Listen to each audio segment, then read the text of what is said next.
আলাইকুম ফসলের বন্ধু আধুনিক কৃষির পক্ষ থেকে আপনাদের জানাচ্ছি আন্তরিক শুভেচ্ছা ও অভিনন্দন।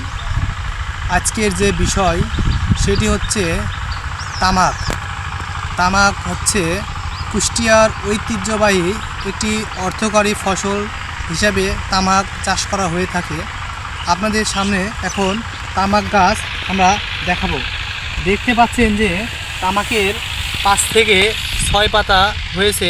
আপনারা দেখতে পাচ্ছেন যে তামাকের সবচেয়ে ক্ষতিকারক পোকা হচ্ছে জাব পোকা, যা তামাকের কচি পাতাকে জাব পোকা চুষে খেয়ে ফেলে, ফলে তামাক গাছের পাতা নষ্ট হয়ে যায়। তামাক একটি অর্থকরী ফসল।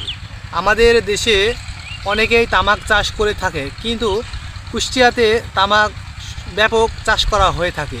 আপনারা দেখতে পাচ্ছেন যে এখানে অনেক তামাক চাষ করা হচ্ছে, যে সারির দূরত্ব নেওয়া হয়েছে 40 থেকে 50 সেন্টিমিটার এবং গাছ থেকে গাছের দূরত্ব নেওয়া হয়েছে 10 থেকে 15 সেন্টিমিটার। ফসলের বন্ধু আধুনিক কৃষির পক্ষ থেকে সবাইকে ধন্যবাদ।